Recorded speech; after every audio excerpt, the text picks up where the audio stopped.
Viewers আসসালামু আলাইকুম, কেমন আছেন সবাই? আমি আসছি কীর্তিপাশা জমিদার বাড়ি। আপনাদের এই জায়গাটি আজকের ঘুরিয়ে দেখাবো। দেখতে পারতেছেন আমার সাথে আছে আকাশ, এবং আমি আপনাদের আজকের এই জায়গাটি ভালোভাবে ঘুরিয়ে দেখাবো, সাথে থাকবেন। প্রথমে আমি এই যে দেখতে পারতেছেন এখান থেকে ওঠার পথ। তো আমি এখন এই পথ দিয়ে আস্তে আস্তে করে উপরে উঠব। উপরে ওঠার হাতের বাম পাশে দেখা যাচ্ছে এটা ঘরের মতো। যাই হোক, এখানে আর প্রথমে যাব না, নামার সময় এখানে বিস্তারিত দেখব। এখন উপরে উঠলাম। উপরে উঠে দেখতে পারতেছি সব কিছুই জরাজীর্ণ অবস্থা, উপরের অবস্থাও খারাপ। এগুলো আসলে চুন সুরকি এবং লোহা দিয়ে তৈরি ছিল। লোহার বড় বড় পাত ছাদে ব্যবহার করা হয়েছিল। বাহিরের এখান থেকে পরিবেশটা একটু অন্যরকম। যাই হোক, একটু নিচের দিকে যাচ্ছি, নিচের দিকে আস্তে আস্তে করে নিচের দিকে যাচ্ছি। যেহেতু বৃষ্টি পড়ছে, বৃষ্টির পানিতে একটু অবস্থা খারাপ, স্যাঁতস্যাঁতো ভাব, পিছলা পিছলা অবস্থা। হ্যাঁ, আসলে কোন ঘর থেকে কোন ঘরে যাব সেটা বুঝে উঠতে পারতেছি না, কারণ অনেকগুলো রুম, অনেক কক্ষ দেখতে পারতেছেন আপনারা। উপর থেকে ভেঙে ভেঙে পড়ছে সুরকি।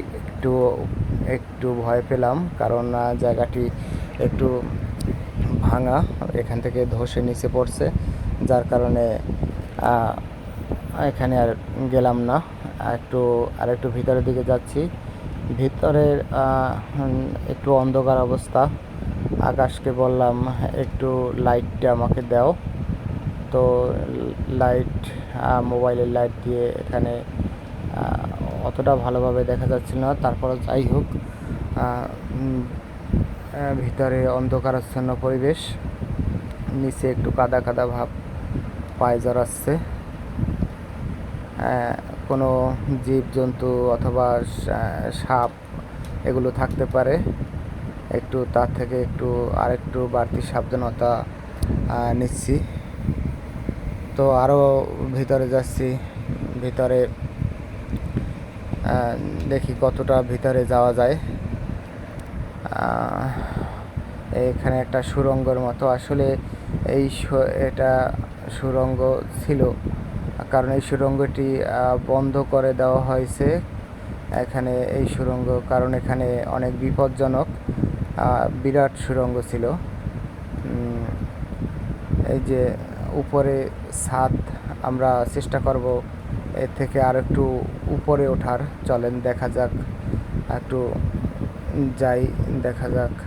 একটু বাহিরে আসলাম। ওয়াও, কত সুন্দর পরিবেশ, আসলে দেখার মতন। যারা ইতিহাস প্রেমী আছেন তারা এখানে আসতে পারেন ঘুরতে। ঝালকাঠি থেকে 4 থেকে 5 কিলোমিটার দূরত্ব এই জায়গাটি, কীর্তিপাশা জমিদার বাড়ি। তো আবারও একটু ভিতরের দিকে যাওয়ার চেষ্টা। আসলে রুমের শেষ নাই, বহুত অসংখ্য রুম, যেগুলো আপনাদেরকে যদি দেখাই সব ঘুরে ঘুরে, তাহলে আমার অনেক সময় লাগবে। এবং একটা নিস্তব্ধ একটা পরিবেশ, একটা ভুতুড়ে পরিবেশ বলতে পারেন। আমরা ভিতরে যাচ্ছি, আরও ভিতরে যাচ্ছি। দেখা যাক। এখানে বাতি রাখা হতো আলো জ্বালিয়ে, এখন তো আর জ্বলবে না কখনো বাতি এখানে। যদি কর্তৃপক্ষ এই সব পুরাকীর্তির, একটু ভয় পেলাম আবারও। এগুলো সম্ভবত চামচিকা বাদুর। যাই হোক, আগেই যেটা বলেছিলাম যে একটু সাবধানতা অবলম্বন করতে হবে। যাই হোক, এগুলো ভয়ঙ্কর কিছু না, যদি একটু ভয় পেয়েছিলাম আমরা দুজনেই। যাই হোক, এখানে বেশিক্ষণ থাকবো না, আমরা এখান থেকে বেরিয়ে আসব। দেখতে পারতেছেন বট গাছের পরগাছা কতটা জড়িয়ে ধরছে। চলেন আমরা আরেকটু সামনের দিকে এগোই। সামনের দিকে আরও যাচ্ছি। এখান থেকে একটু আর সামনের দিকে যাব। আসলে কোথা থেকে কোথায় যাব কিছুই বুঝে উঠতে পারতেছি না, সব কিছু অনুমানের উপরে চলতেছি। এখান থেকে আর একটু সামনে এই যে এখানে ভয়াবহ অবস্থা, একটু কষ্ট করে যেতে হবে। খুবই কষ্ট হচ্ছে জায়গাটা একটু। এখান থেকে আবার একটু নিচের দিকের পরিবেশটা দেখাই। হ্যাঁ, এখানে আসতে পারিনি এখন পর্যন্ত। এই যে দেখেন কত সুন্দর অবস্থা, কত সুন্দর। একটু উপর দিকে উঠবো, এখান থেকে পড়ে গেলে সবই শেষ। একটু পিছলে পড়লে সব শেষ। যাই হোক, অনেক কষ্টে উপরে উঠলাম, অনেক কষ্ট করে। আবার হ্যাঁ, অনেক কষ্ট করে উপরে উঠলাম। আমার সাথে আছে আকাশ, ছোট ভাই। দেখতে পারতেছেন এখান থেকে একটু দূরে একটি স্কুল। এখানে একটি স্কুল আছে। স্কুলটি নতুন, নতুন বলতে পুরাতনই।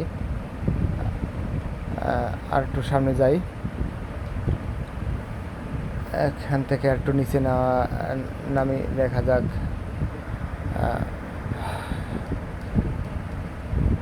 লতা গাছপালা, জরাজীর্ণ অবস্থা, সব কিছু একটা জরাজীর্ণ অবস্থা আসলে।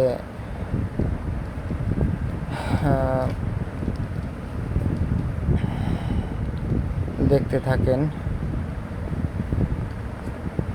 বিক্রমপুর রাজা রাম সেনগুপ্ত এই জমিদার বাড়িটি নির্মাণ করেছিল তার দুই ছেলের নামে।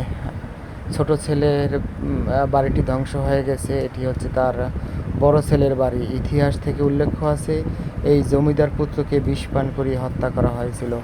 পরবর্তীতে তার স্ত্রীকেও বিষ পান করিয়ে হত্যা করানো হয়েছিল। এই দুই সন্তানের নাম রাম সেনগুপ্ত ও দেবীচরণ সেনগুপ্ত।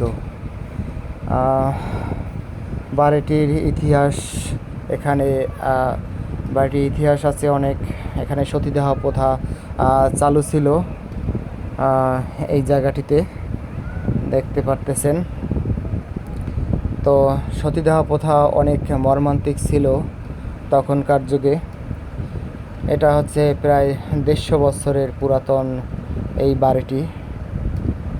ইতিহাসবিদ যারা আছেন এখানে অনেকেই ঘুরতে আসেন, যারা ইতিহাস প্রেমী আছেন তারা এখানে আসেন। আসলে তারা খুঁটে খুঁটে জায়গাটিকে বিশ্লেষণ করে অনেক কিছু বের করতে পারবেন যারা অভিজ্ঞ আছেন। এবং এই জায়গাটি আসলে কর্তৃপক্ষের সংরক্ষণে আনা উচিত, রক্ষণাবেক্ষণ করা উচিত। দেখতে পারতেছেন কত সুন্দর সব কিছুই। আসলে ভয় লাগতেছে, যত ভিতরে যাচ্ছি ততই ভয় লাগতেছে। আবার একটু আলোর দেখা পেলাম, একটু উপরে ওঠার চেষ্টা করি আবারও। একটু উপরে ওঠার চেষ্টা করি না, এখান থেকে আর কিছুই দেখা যাচ্ছে না। এখন দেখেন আরেকটি বাড়ি। আসলে প্রায় অসংখ্য কুঠির এখানে আছে।